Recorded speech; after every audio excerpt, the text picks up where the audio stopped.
one of the things that's important about getting the most out of our clarinet tone and the colors that we can create with it is really locking down articulation. Articulation is tonguing or slurring. It's the way the notes begin and end. It's one of the ways that we can really make music sound different and our clarinet sound different without really changing the fundamental tone that we're using. If you think about it even a little bit more, it's very, very similar to what somebody might wear.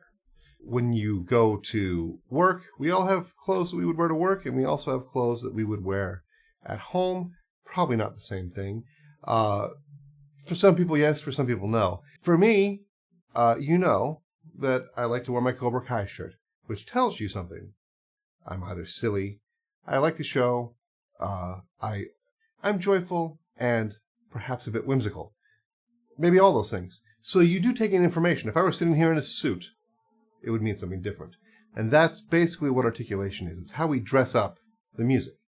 And there are different symbols that mean different things. Just a regular plain old note means you would tongue that note. Tonguing is a part of articulation. I tend, at times, I shouldn't, use the word articulation when I mean tonguing. Maybe I'm delicate. The word tonguing seems a little crude to me, but we're going to use it because it's the right word. So we tongue a note that is just a plain note with no markings on it. Now, when we see a slur, that is a line that connects the notes. And it could be, if it's the same note, it's a tie. If it's a different note, it's a slur. That's a distinction that's really, really important in how we talk about music. The function of that long sort of half-moon-shaped line is the same, in that the notes are connected without a break in our air. That's important. So a note that they want to be short, the word for that is staccato. And staccato really means detached. So that's detached from what came before it and what follows it. So that's an important thing. If they put a dot underneath the note, which is totally different than a dot next to the note, which is a rhythm, not an articulation, but a dot below the note, that makes sense that it would be short and detached, as that dot is. If they want it to be full value, that's called tenuto, and they write a line under the note, and that also makes sense. This is as long as this note can be without being a different note. And then we've got accents. There's a couple different kind of accents we need to talk about. There's one of these, which looks like an alligator. That means the note has an emphasis at the beginning of it. That emphasis does not come with our tongue. That comes with our air. We want to give that emphasis with our air, not our tongue. We do have to differentiate that. That can be a difficult thing to sort of tear apart in our brain, because we tend to want to tongue harder when we're blowing harder. That's the thing. And then there's one more kind of accent. It looks like this. That is what's called a Marcato accent. And that means short and accented. This first one is called an agogic accent. No one really says that, but that's what it is. So these are two different kinds of accents. And it's also nice that this one has a point at the top to imply short. And accented, because this agogic accent is turned like that. So they actually have a bunch of inherent things that make sense about how those things are written. And at times, you'll see one or more of these symbols is put together to create a lot of confusion in how you would articulate that note, how you would tongue it, how you would accent it, how long the note is, all those things. But that's one of the things that makes playing music really, really a lot of fun. So let's take a look at, let's say we're just going to use G's for the example right now. Just plain notes.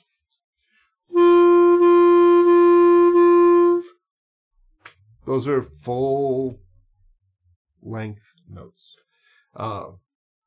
It's not going to sound too different if we put the tenuto marks on them. We want to shade that. A lot of this articulation are shades as opposed to like a full color change.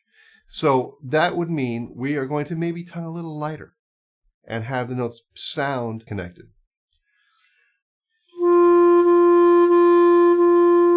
So that they have a little less disruption, a little bit less of a front end on them. Small difference, but one when we're making the best music we can, one that we want to make for sure. Now, what if we put a dot on those notes? Cool. Question, should we stop that with our tongue? Answer, those ones no.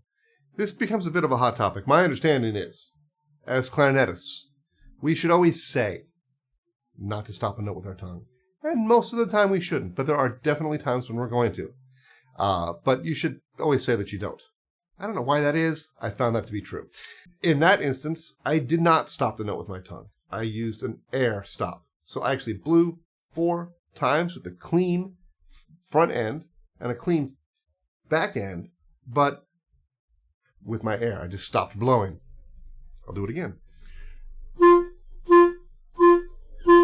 At that speed, we should definitely not stop the note with our tongue. It doesn't really sound that good.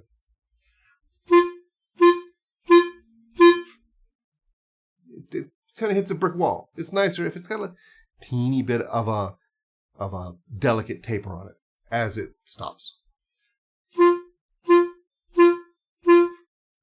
What if we put an accent on it? We want a nice oomph on the front end of it, but really nothing special on the end of it. So we're giving that a little extra air at the beginning.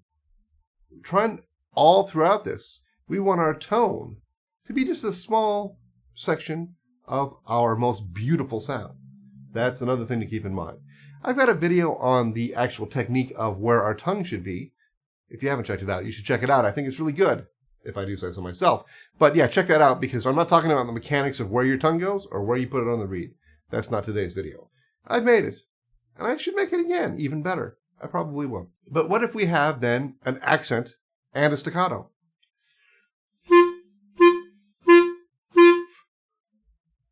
I don't know if you noticed.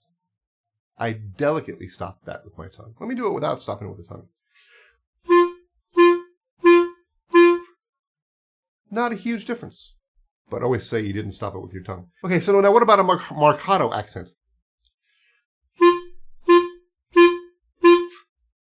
That one, I would say, yeah, stop it with your tongue.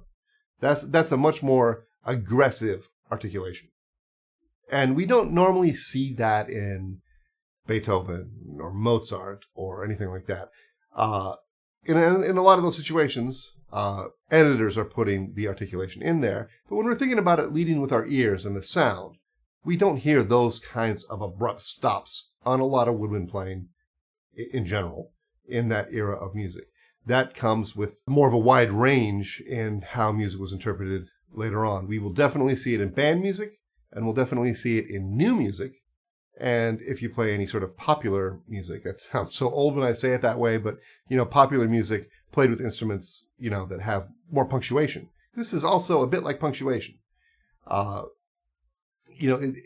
much exclamation has an exclamation point have? That depends on how somebody presents it.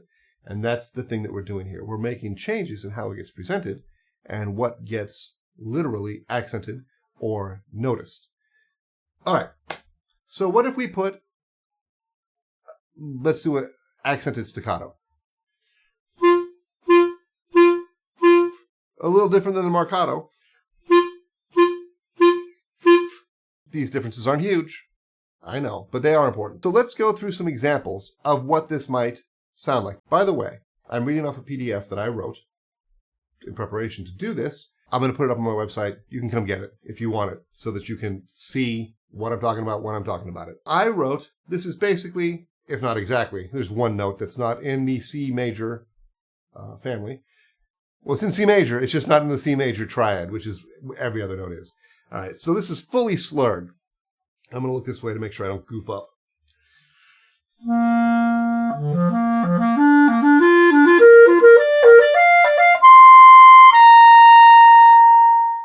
So everything's connected, everything's slurred, with the exception of that high D. I don't know why I didn't write the slur over that. Could have, but you get the point. It's smooth, it's connected. Our air really takes us through all that. And with the rest of these exercises in this style, with these notes going at this speed, yeah, we're going to be stopping some notes with our tongue very, very delicately. It shouldn't sound like we are, but we can't necessarily stop our air in between 16th notes. 8th notes, at a certain speed we can, and we probably should. So you have to work that into what actually sounds the best the way you do it. All right, so let's look at this next example. Staccato notes on everything but the first note.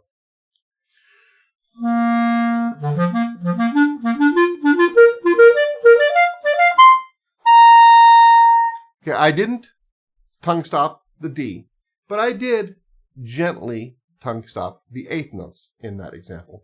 Now I'm going to do it without tongue stopping those 8th notes.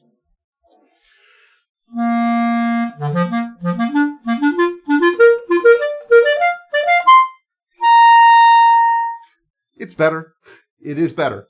A lot of it is contextual on the music that you're playing, and if you're playing in a band, what are the other people around you doing? You have to match lengths for sure. There's a lot of things to decide. Well, it's one thing to decide whether you're going to stop it with your tongue or not, but another thing to decide what's going to fit best in the context you're in musically, in terms of what music you're playing, and also ensemble. Ensemble, is that a word? I don't know. All right. So now I've added a dot dash, a staccato, and tenuto on the 8th notes, which would definitely mean you are not stopping that note with your tongue. It should be separate, but very elegantly separate.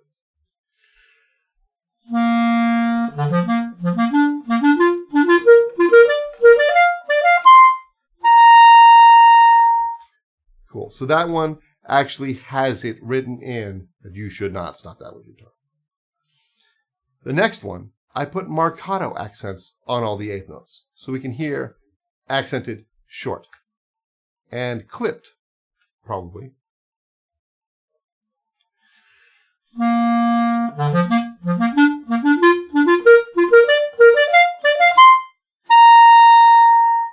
That's probably the minimum that can be done in that situation. Let's do a little bit more. Again, that's going to be more with our air. Our tongue is going to do exactly the same thing.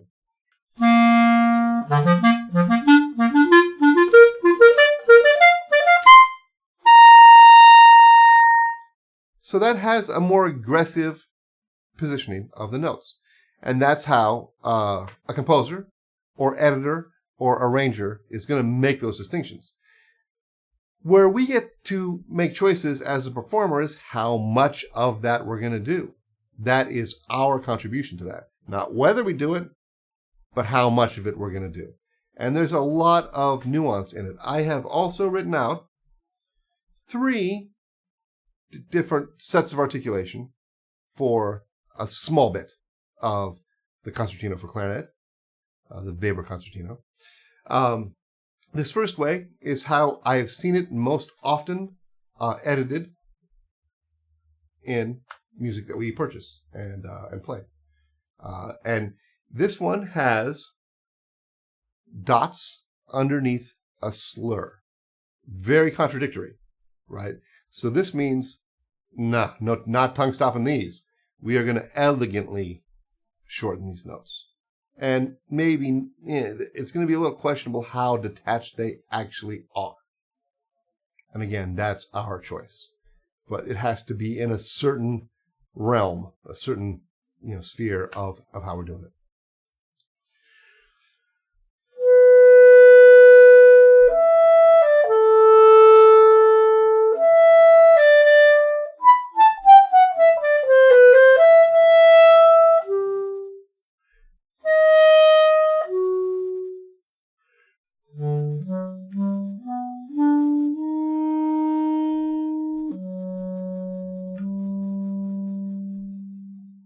So there's an idea. I wrote it out, and I'm not suggesting these articulations, but I did write it out with some different articulations, just as an experiment of how it might sound if it were articulated differently. I included some staccatos where they weren't there before, and instead of the slur and the dots, I did something that's pretty similar, which is dot dash, right? So it's connected, but separate. And then I put a tenuto underneath those that A and the G sharp, the lower interval, and what is our fourth and fifth measure. And then instead of a slur with the dots, I put the dot dash at the end. Let's see how it sounds.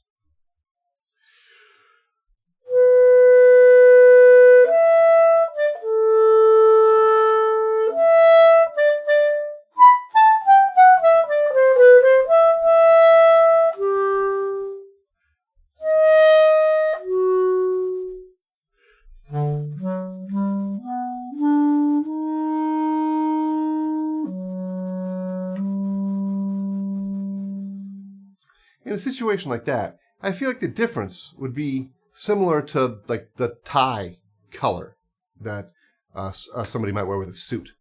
Maybe it's a different shade of red. Maybe it's a different color altogether. But some sort of nuanced difference like that. Because it's not really that different. And again, we're making those choices as the performer.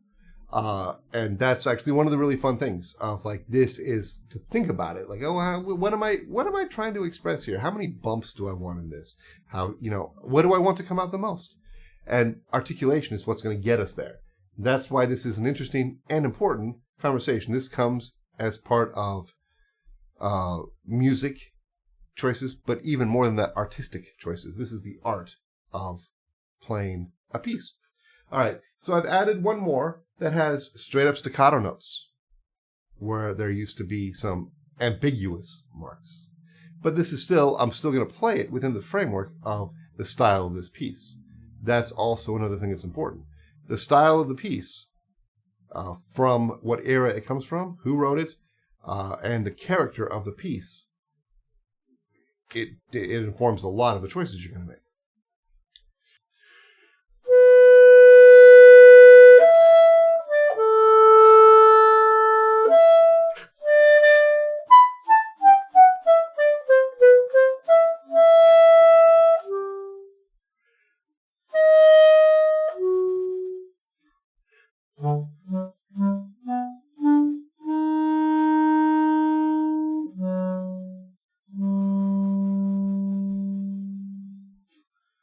That one's pretty far out from what really should be played.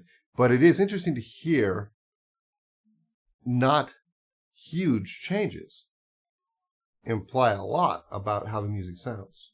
And it's this level of thought and interest and then developing the ability to make these changes where music really goes from being fun, it's a good time, to really feeling like, wow, this is a really fun thing to do and to make a statement. That's kind of the statement. How much of this? That's true with everything. Dynamics, the tone you're producing, the articulation. How much of that? What mix of that is you? And that's what we get to decide here. I also wrote out I made this part up. I wrote this out to be like a mid-classical period type melody. And I put some different articulations on it. So this is basically with some slurs over these triplets that I wrote, and everything not marked.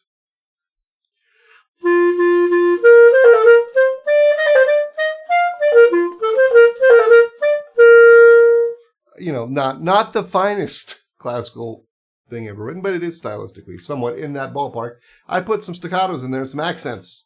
Let's check out how they sound.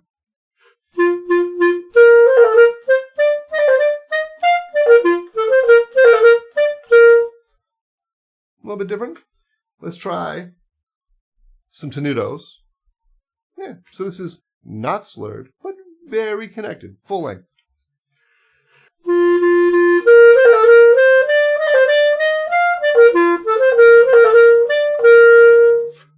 Much different sound. Okay, so now I put some staccatos and some dot dashes, some accent tenutos, the whole thing. The whole thing, check it out.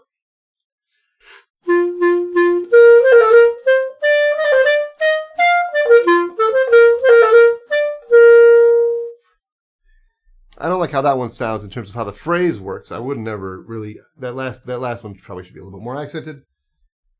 So let's go ahead and see what that Marcato accent sounds like at the end, which was not stylistically probably all that appropriate for this era of melody I tried to write. Here we go.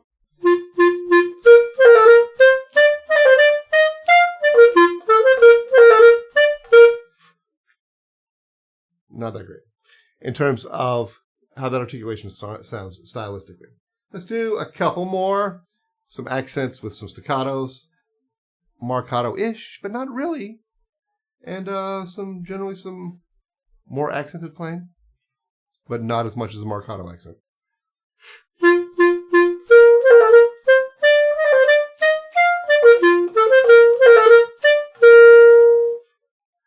Again, let's just dial some of that stuff back. Okay, so now accents with tenutos.